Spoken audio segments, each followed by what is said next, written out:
Good morning, everyone. This is John with Gun Dot Deals, and today we're going to be taking a look at one of the best, if not the best, cheap red dots on the market. This is going to be in direct contention with the Sig Romeo 5 as the best big name but budget red dot on the market. Now, while you're here, go ahead and like, share, and subscribe, and go ahead and comment your favorite budget red dot in the comments down below.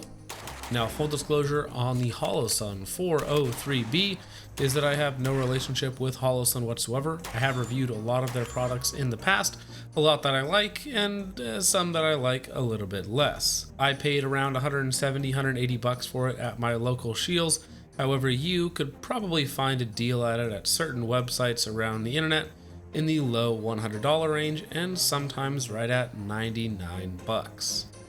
Now, getting into what is the Holosun 403B, this is a Aimpoint T1 T2 style optic, so it is a micro red dot 20mm window, which is a little small, but it does work. I know a lot of people like bigger windows, but this one here is the standard 20mm footprint.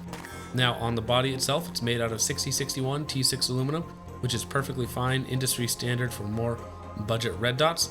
In terms of controls, on the top, we have a plus and a minus button for going through our brightness settings, and we have windage and elevation that are of course capped.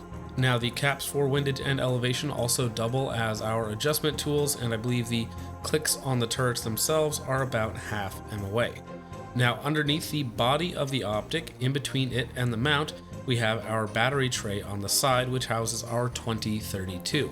Now, battery life itself is rated at 50,000 hours. However, that is also comboed with auto on, auto off technology, which should theoretically provide a battery life in years and not months or hours. Now, a couple notes about the battery tray itself is that it is O-ring sealed, so it should in theory still provide good weather resistance and water resistance as well.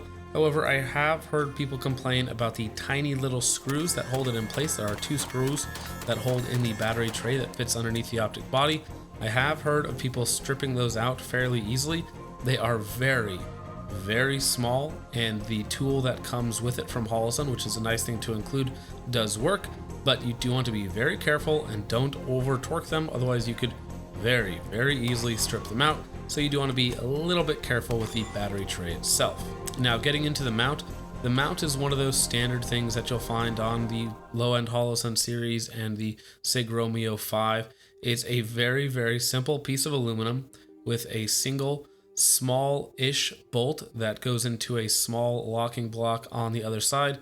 There is no recoil lug or anything like that to help it hold to your rifle and provide a better return to zero, because it is just that cross bolt that's doing all the work. And you have a very small steel locking block on the other side that doesn't provide all that much area for clamping.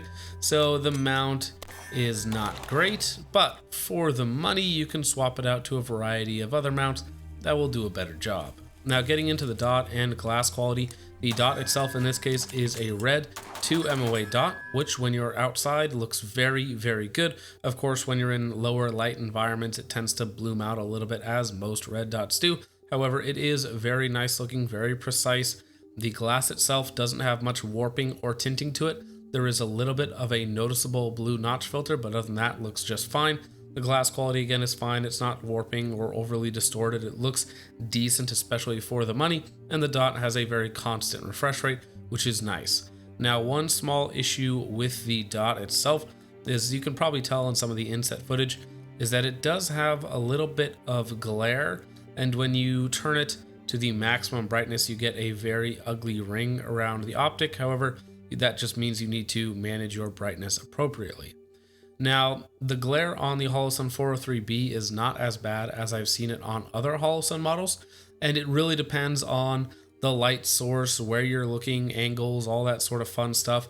Most of the time, there's no glare. However, if you're in about a 30-degree window looking at the sun or any other bright light source, there is a possibility of getting some glare in the image. Again, it's not quite as noticeable as it is on camera, as the red dot is usually much further away from your face than when you're having to balance it in front of a camera. So the glass quality is good, the dot quality is good, the body and mount really couldn't get any simpler. However, it still retains your extremely small, lightweight package and a battery life of 50,000 hours, or longer with that auto on, auto off technology. Now getting into using the Holosun 403B, well, as you might expect for any micro red dot, it is extremely effective up close. That dot is very, very quick to pick up. Now, I don't have much, if any, astigmatism, so your mileage may vary in terms of how the dot looks to you if you have some sort of mild to severe astigmatism. However, for me, it's incredibly easy to pick up. The light transmission is good enough that even in low light, you can still find it very quickly and it still looks very good. Now, parallax is technically set at 100 yards, so that is where it theoretically will be its best. However, even closer than that, shooting around cover in odd positions, so on and so forth, never really seemed to be an issue. So when it comes to actually using the dot, I don't really have any complaints. It's just kind of your standard 20mm red dot. Now, I didn't do any durability testing on this optic in terms of drop test because I know exactly how it's going to perform. The mount itself is going to shift and it won't maintain zero, but these body styles, even just with the 6061 aluminum bodies, they're so small and compact and such a strong design that they will essentially never break. Now, don't be too disappointed that I didn't do drop testing on this optic, because coming up I will do a dedicated video on drop testing these smaller micro red dots just to show how durable the bodies are. Now, when it comes to value and how it compares to its competitors in this price bracket, it's going to hold up very well against all of the budget SIG red dots, all of the budget Vortex red dots, and even the other budget Holosun dots that sit right next to it.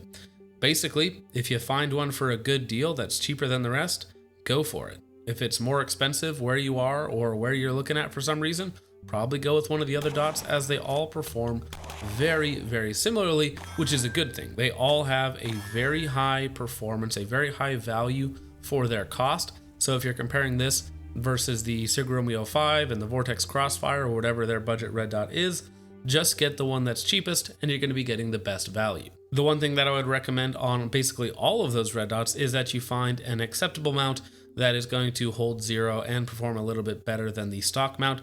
However, the stock mount will hold zero with most calibers just sitting on your gun.